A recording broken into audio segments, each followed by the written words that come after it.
Assalamualaikum warahmatullahi wabarakatuh. Perkenalkan, nama saya Akbar, Taruna dari Politeknik Kelautan dan Perikanan Sorong. Baiklah, di sini saya akan menjelaskan pengelolaan lingkungan budidaya perikanan. Potensi perikanan air laut di Indonesia. Laut merupakan negara maritim dengan potensi dan kontribusi perikanan yang signifikan bagi dunia. Tak hanya menjadi habitat bagi berbagai spesies ikan, Laut Nusantara juga menjadi tumpuan hidup masyarakat dengan berbagai jenis usaha. Jenis-jenis kultifan air payo dan air laut ada 3, yaitu ikan, rumput laut, dan udang.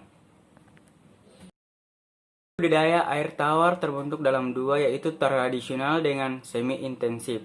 Tradisional adalah sistem budidaya yang dilakukan dengan memanfaatkan pakan alami yang ada di kolam tersebut. Akan tetapi sistem budidaya ini memiliki banyak kelemahan, di mana hasil panen sedikit dengan kemungkinan tingkat kematian yang tinggi.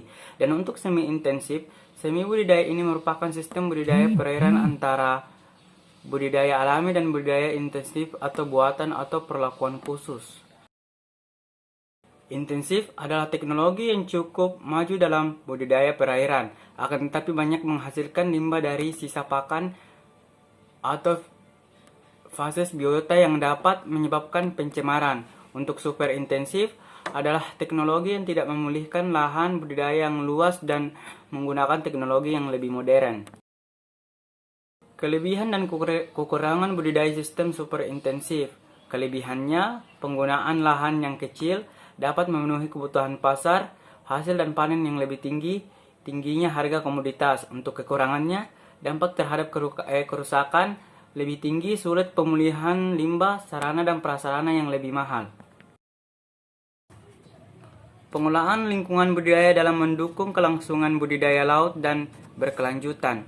Pentingnya pengelolaan lingkungan budidaya dalam mendukung kelangsungan budidaya laut berkelanjutan, yaitu untuk melakukan konservasi sumber daya ikan atau SDI. Konservasi adalah upaya perlindungan, pelestarian, dan pemanfaatan SDI termasuk ekosistem, ketersediaan dan kesinambungan dengan tetap memelihara dan meningkatkan kualitas air keanekaragaman SDI. Budidaya ikan yang baik dalam segi lingkungan atau lahan perairan. Kegiatan budidaya ikan air laut juga harus mempertimbangkan kondisi lingkungan yang ada di sekitar daerah tersebut untuk meminimalisasi dampak buruk akibat kondisi lingkungan yang kurang baik bagi budidaya, misalnya keadaan cuaca yang fluktuatif, dan tidak semua lahan yang terdapat di laut pantai dapat memanfaatkan untuk budidaya, hanya lahan-lahan tertentu yang sesuai yang dapat dimanfaatkan untuk budidaya. Hal yang perlu diperhatikan dalam persiapan pembukaan lahan untuk budidaya air tawar atau empang: 1. Pengeringan empang, 2. Memperbaiki pematang empang, 3. Pengelolaan tanah dasar empang, 4. Memperbaiki saluran air, 5. Pengepuran dasar empang, 6. Pemupukan dasar empang, 7. Pengairan kolam atau empang. Topografi lahan yang sesuai untuk budidaya air laut. Topografi yang dipertimbangkan dalam evaluasi kesesuaian lahan adalah bentuk wilayah atau relief atau lereng dan ketinggian tempat di atas permukaan laut.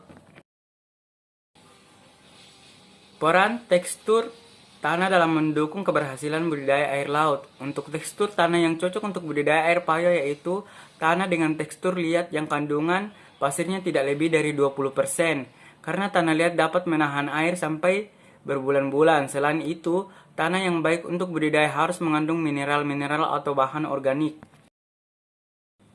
Iklim. Perubahan iklim merupakan fenomena alam yang tidak dapat dihindari. Untuk mengurangi kerentanan dari perubahan iklim, sangat diperlukan adaptasi dan mitigasi. Adaptasi dan mitigasi pada skala yang sesuai pada tingkat individu, keluarga, institusi, atau pemerintah baik lokal, nasional, dan global dengan menetapkan rencana penanganan jangka pendek, menengah, atau panjang.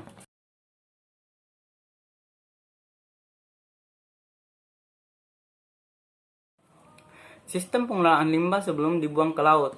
Tahapan pengelolaan limbah yang umum dilakukan: 1. Pengelolaan limbah primer, 2. Pengelolaan limbah sekunder, 3. Pengelolaan limbah tersier. Air laut dengan pendekatan lingkungan atau konteks mangrove. Mangrove adalah suatu ekosistem mempunyai potensi keindahan alam dan mempunyai Dan lingkungan berupa komponen penyusun ekosistem yang terdiri dari vegetasi, satwa liar, dan lingkungan sekitarnya. Lingkungan yang berada di ekosistem mangrove memiliki potensi dan nilai ekonomi dapat dimanfaatkan baik secara langsung maupun tidak langsung.